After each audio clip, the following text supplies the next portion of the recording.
కార్మిక హక్కుల కోసం వారి సౌకర్యాల కోసం కార్మిక వ్యతిరేక 4 లేబర్ కోడ్లు రద్దు చేయాలని, ప్రైవేటీకరణ విధానాలను ఆపాలని సిపిఎం సంగారెడ్డి జిల్లా కార్యదర్శి జి జయరాజు ప్రభుత్వాన్ని డిమాండ్ చేశారు. దేశవ్యాప్త సార్వత్రిక సమ్మెలో భాగంగా సదాశివపేట పారిశ్రామిక ప్రాంతంలో సదాశివపేట పట్టణంలో కార్మికులు స్వచ్ఛందంగా పని బంద్ పెట్టి సమ్మెలో పాల్గొన్నారు. ఎంఆర్ఎఫ్ పరిశ్రమ ముందు భారీ ర్యాలీ నిర్వహించడం జరిగింది. సదాశివపేట పట్టణంలో సిఐటియు ఆఫీస్ నుండి బస్టాండ్, సుభాష్ రోడ్డు, సాక్షి రోడ్డు మీదుగా ర్యాలీ నిర్వహించి బస్టాండ్ వద్ద రాస్తారోకో చేయడం జరిగింది. సందర్భంగా సిపిఎం జిల్లా కార్యదర్శి జి జయరాజు మాట్లాడుతూ కేంద్ర బీజేపీ ప్రభుత్వం మతోన్మాద చర్యలను ప్రోత్సహిస్తూ కార్మికులను ఐక్యం కానియకుండా చేస్తూ వారి హక్కులను కాలరాస్తుందన్నారు. సిఐటియు జిల్లా ఉపాధ్యక్షులు వి ప్రవీణ్ కుమార్ మాట్లాడుతూ ప్రైవేటీకరణ, సరళీకరణ విధానాలను అవలంబించి దేశ సంపద మొత్తం గుత్త పెట్టుబడిదారులకు, బడా కార్పొరేషన్ సంస్థలకు అప్పనంగా అప్పజెప్పుతుంది అన్నారు. ఈ నిరసన ర్యాలీలో అంగన్వాడీ, ఆశా, గ్రామ panchayat, municipal, IKP, VOA, MRF పరిశ్రమ, blue craft agro private limited, Pennar పరిశ్రమ కార్మికులు పాల్గొన్నారు.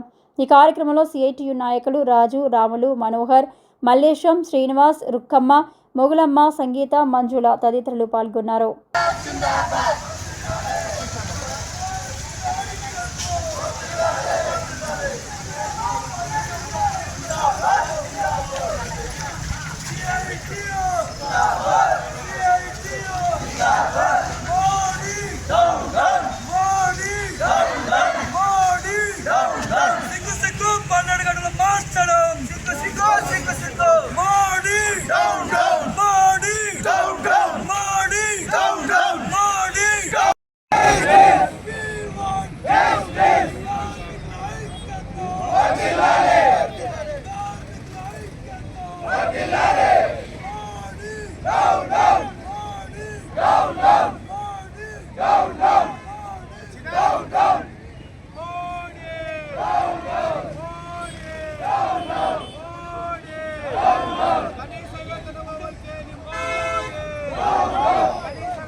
కార్మికుల ఐక్యత, కార్మికుల ఐక్యత,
పరమ దుర్మార్గంగా లేబర్ చట్టాలన్నిటిని కూడా కార్మికులు పోరాడి సాధించుకున్న లేబర్ చట్టాలన్నిటిని కూడా మార్చేస్తూ 4 లేబర్ కోడ్లుగా తీసుకురావడాన్ని ఈరోజు సిఐటి దేశవ్యాప్తంగా కార్మిక సంఘాలన్నీ కూడా వ్యతిరేకిస్తూ దేశవ్యాప్తంగా సమ్మెకు పిలుపునివ్వడం జరిగింది.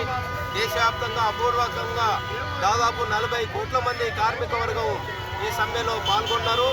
ఇప్పటికే పెరిగిన ధరలతోటి ప్రజలు సతమతం అవుతూ ఉంటే ఇది చాలదన్నట్లుగా ఈరోజు నరేంద్ర మోడీ పెద్ద ఎత్తున ప్రజల మీద కార్మికుల మీద పెద్ద ఎత్తున ధరలు మోపుతా ఉన్నాడు. పెరిగిన ధరలకు అనుగుణంగా ఈరోజు కార్మికులకు ఎక్కడ కూడా జీతాలు మాత్రం పెంచడం లేదు. జీతాలు పెంచకుండా పరమ దుర్మార్గంగా ఈరోజు పని గంటలు పెంచుతూ పెట్టుబడిదారులకు ఊడిగం చేసే విధంగా పని గంటలను తీసుకురావడం అని జరిగింది. ఇప్పటికే గుజరాత్లో 12 గంటల పని దినాన్ని తీసుకొచ్చాడు. అదే బాటలో తెలంగాణ రాష్ట్రంలోనే ఇక్కడ కాంగ్రెస్ ప్రభుత్వం కూడా 10 గంటల జీవోను తీసుకొచ్చింది. కర్ణాటక అదేవిధంగా ఇతర రాష్ట్రాలలో కూడా 12 గంటల పని దినాన్ని తీసుకురావడం అనేది ఈరోజు కార్మిక వర్గం మీద పుండు మీద కారం దన్నట్లుగా ఉంది. ఇప్పటికే కార్మిక చట్టాలు అమలు కాకపోవడం వలన మొన్న పారిశ్రామిక వాడలో ఆశమైలారంలో 44 మంది దుర్మార్గంగా చనిపోయారు. మరి కార్మిక చట్టాలు ఇప్పటికే చట్టాలు ఉన్నామని కావడం లేదు. మరి చట్టాలన్నీ కూడా పెట్టుబడిదారులకు అమలు అనుకూలంగా మార్చేస్తే ఏ విధంగా ఈరోజు కార్మికులకు న్యాయం జరుగుతుందని చెప్పేసి ఈరోజు సిఐటిగా ప్రశ్నిస్తున్నాం.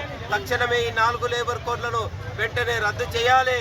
అదేవిధంగా కార్మికులకు అనుగుణంగా ఉన్న చట్టాన్ని చేయాలని చెప్పేసి ఈరోజు సిఐటిగా దేశవ్యాప్తంగా మేము ఈ ప్రభుత్వాన్ని డిమాండ్ చేయడం జరుగుతుంది. అదేవిధంగా దేశవ్యాప్తంగా అంగన్వాడీ, ఆశా, మధ్యాహ్న భోజనం, మున్సిపల్, గ్రామ పంచాయతీ కార్మికులందరూ కూడా కనీస వేతనాలు ఎక్కడ కూడా అమలు కావడం లేదు. వీళ్ళందరూ కూడా కనీస వేతనం 26,000 రూపాయలు ఇవ్వాలని చెప్పేసి ఈరోజు మేము డిమాండ్ చేస్తూ ఉన్నాం. అదేవిధంగా వాళ్ళకి పని భద్రత కల్పించాలి. ఈరోజు వీళ్ళకి ఇవ్వడానికి డబ్బులు లేవు కానీ